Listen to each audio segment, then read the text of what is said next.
4 detentos conseguem fugir do presídio de Lusiânia. E você vai ver ainda. Em Trindade, os criminosos usaram dinamite para explodir a parede e fugir. Preso o homem suspeito de deixar corpo dentro de carro em frente à UPA de Lusiânia. Aumento do número de queimadas deixa bombeiros em alerta. Copinha de futebol dá oportunidade para as crianças do entorno. É agora no Jornal Anhanguera, segunda edição.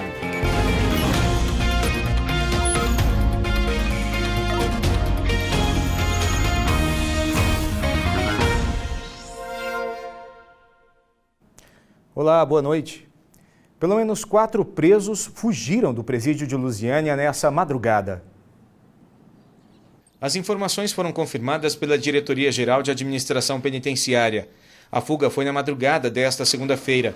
4 presos conseguiram fugir da unidade prisional de Lusiânia. Na fuga, eles serraram a grade, invadiram um consultório médico, subiram no telhado para conseguirem sair da unidade. No momento da ação, o alarme da unidade foi acionado, impedindo a fuga de outros 10 detentos. Estão foragidos Fábio Gomes de Jesus, Fernando Barbosa dos Santos, Marco Alves Novaes Nascimento e Rodrigo Cordeiro dos Santos. Essa é a segunda fuga que nós registramos esse ano. A primeira foi no dia 6 de janeiro. De acordo com os agentes, um preso que fica responsável pela limpeza dos corredores teria cerrado as grades e os cadeados da cela 4, onde ficam 22 presos. 11 conseguiram escapar. Os agentes perceberam a movimentação e conseguiram impedir que o restante fugisse. Os homens pularam das celas que são suspensas. Um quebrou a perna e foi socorrido. Outros 10 conseguiram escapar. O presídio de Lusiânia tem capacidade para 133 detentos, mas já esteve com 466. A unidade não tem muros, somente uma cerca para separar os dois lados. Foi determinada a abertura de sindicância para apurar os fatos. Até o momento, nenhum preso foi recapturado. Ainda segundo a DGAP, só este ano foram registradas 4 fugas no presídio de Lusiânia. 14 presos permanecem foragidos. E a polícia investiga a fuga de presos do regime fechado do presídio de Trindade. Ontem à noite, eles usaram explosivos para fazer um buraco na cela no muro do presídio. A suspeita é de que a fuga começou a ser planejada há 15 dias. Foi por este buraco, aberto no muro através da detonação de explosivos, que os presos fugiram. Antes, eles também detonaram explosivos numa cela para desviar a atenção da segurança. E conseguiram, mas 8 presos tiveram ferimentos e foram levados para o hospital.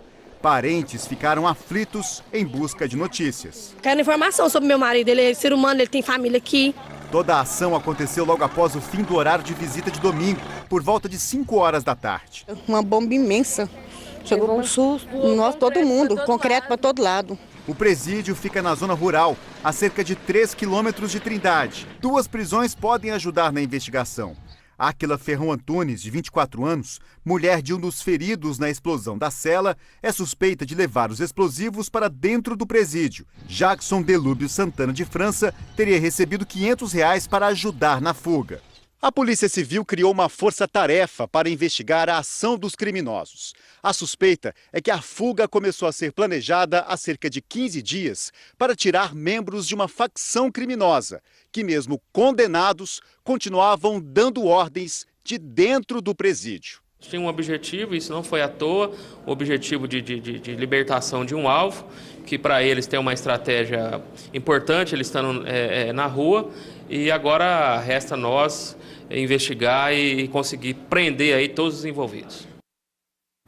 Até agora, 4 presos foram capturados. O suspeito de ter matado um homem e deixado o carro com a vítima na UPA de Lusiânia foi preso nesse fim de semana.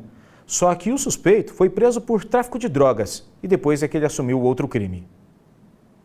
Gabriel Ferreira Pinheiro estava com 5 comprimidos de Roupinol no bolso. No local foram encontrados também um celular, drogas, uma balança de precisão e 2 plantas de maconha. Segundo a Polícia Militar, Gabriel é suspeito de ter matado Nilo Pereira dos Santos, de 45 anos.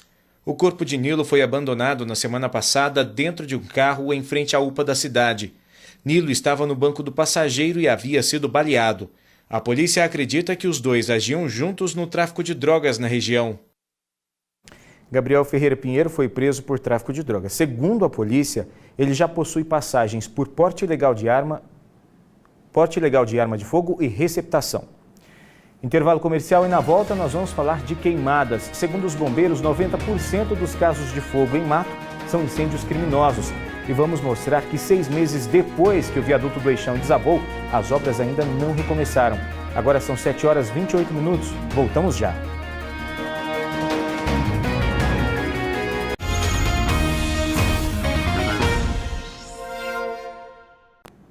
Estamos de volta e agora a gente fala de queimadas. É que, segundo os bombeiros, 90% do fogo em vegetação nessa época do ano é criminoso.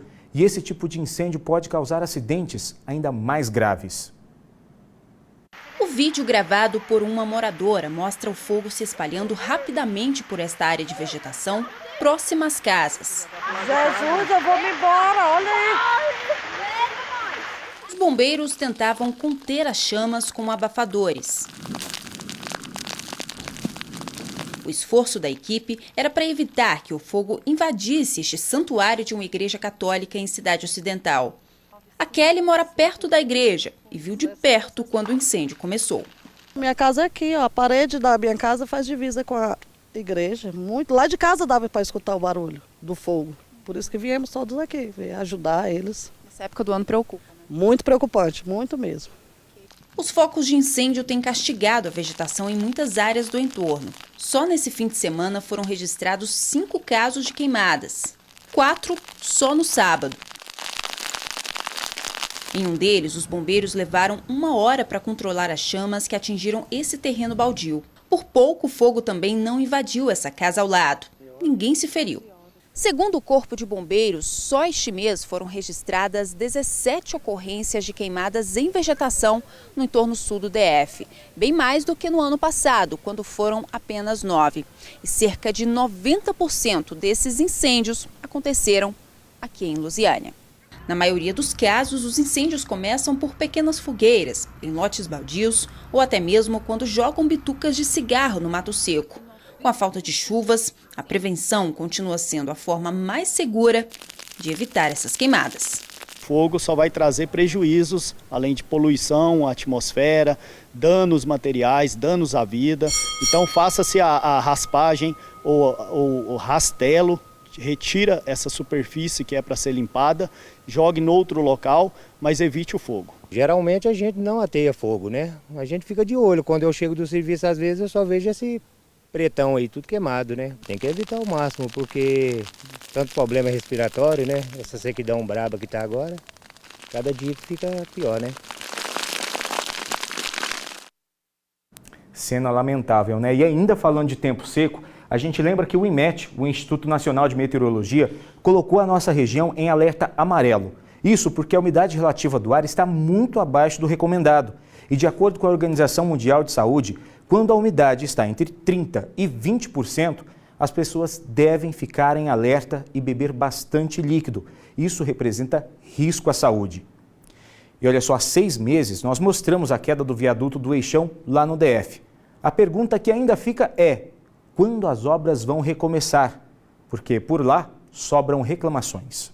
Em alguns pontos, a galeria está funcionando no improviso. Aqui, depois de uma vistoria, foram feitos escoramentos e a Fernanda trabalha assim, no meio dos ferros, que, segundo ela, espantam a clientela. A vista já não é boa, né, para se olhar para a loja assim, e já qualquer barulhinho que tem, eles já ficam receosos, né? Já a Maria e a Terezinha ainda aguardam uma posição do governo. Elas são as donas dos 2 restaurantes que ficavam embaixo do viaduto que caiu. No mês passado, o governo liberou um espaço na rodoviária do Plano para elas reabrirem os restaurantes. Segundo a Maria, bem menor e sem reforma nenhuma. Esse espaço da rodoviária, embora tenha demorado bastante, ele existe, ele está lá e a gente está tentando, assim, de todas as formas, conseguir algum recurso para dar início à construção, para a gente ter o nosso comércio de volta. O governo afirmou que vai lançar, ainda este mês, o edital de revitalização da Galeria dos Estados. Essa simulação mostra como o espaço deve ficar. Novos pisos, iluminação, elevador e escada rolante também devem ser instalados. O projeto vai custar R$ 4 milhões. Nós esperamos que no prazo de 40, 45 dias a gente já possa contratar a nova empresa que vai fazer essa obra. Então, depois de contratado, essa obra terá uma duração de 1 ano. E enquanto as obras não começam, os comerciantes lutam em busca de clientes. Eu acho que já passou muito tempo, já deviam ter adotado alguma providência. E apesar do que foi mostrado da reportagem, o GDF disse que existe uma negociação com os comerciantes da Galeria dos Estados. E o DR, Departamento de Estradas de Rodagem, disse que a licitação para a obra deve sair ainda este mês. Em instantes, a gente vai falar que estão abertas as inscrições para o FIES. E vamos falar também da competição, que pretende descobrir novos talentos do futebol. Agora, 7h35, nós voltamos já.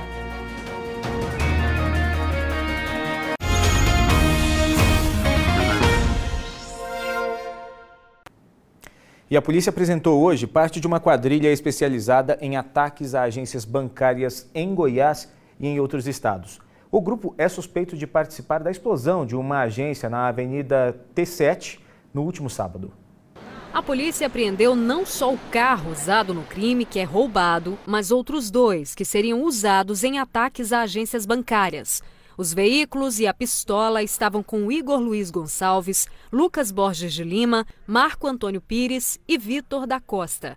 Eles foram presos numa casa no Buriti Sereno, em Aparecida de Goiânia. Segundo a polícia, os 4 presos e um dos menores apreendidos eram responsáveis por fornecer armas, explosivos e carros roubados para a organização criminosa que, de acordo com a polícia, é especializada nesse tipo de crime. Temos informações que eles também atuavam em outros estados. Inclusive, o veículo que foi apreendido nessa empreitada criminosa já teria ido até Brasília numa tentativa de roubo naquela localidade. Na madrugada de sábado, a ação foi vista por um policial civil que passava pelo local.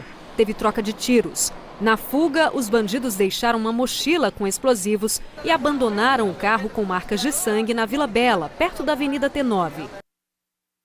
E segundo a polícia militar, os outros 3 suspeitos foram identificados e estão sendo realizadas buscas para que eles sejam presos. E começaram hoje as inscrições para o Fundo de Financiamento Estudantil, o FIES, para o segundo semestre deste ano. Mais de 150 mil vagas devem ser oferecidas. O candidato precisa ter feito o Enem de 2010 para cá, com média igual ou superior a 450 pontos, e não pode ter tirado 0 na redação. O financiamento é dividido em modalidades. A modalidade juros zero é para quem comprovar renda familiar mensal de até 3 salários mínimos. O financiamento é feito pelo governo. Outra modalidade é o PFIES, que é para estudantes com renda de até 5 salários mínimos. E o financiamento é feito por instituições financeiras. O cadastramento do FIES é feito apenas pela internet. O prazo termina no próximo domingo, dia 22 de julho.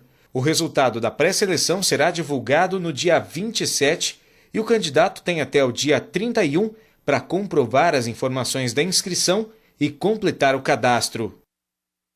Ficou com dúvidas? Outras informações sobre o FIES você encontra no G1 Goiás. Acesse lá. E hoje foi a abertura da Copa Novos Talentos aqui em Lusiânia. O objetivo do evento é revelar novos jogadores do futebol. E teve gente que veio de longe atrás do sonho.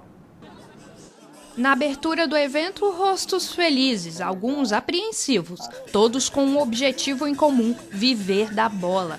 Lusiânia cedia a Copa Novos Talentos pela primeira vez. O evento é feito em Brasília há mais de uma década e revela jogadores de futebol. E agora nós desenvolvemos um projeto para levar essa Copa durante as férias para as cidades do entorno, que é um período de 1 semana, justamente para dar oportunidade àquele pessoal que às vezes não tem uma condição de sair de Brasília para fazer uma avaliação técnica, né, e estar disputando uma competição, né, junto com outras equipes de outros estados.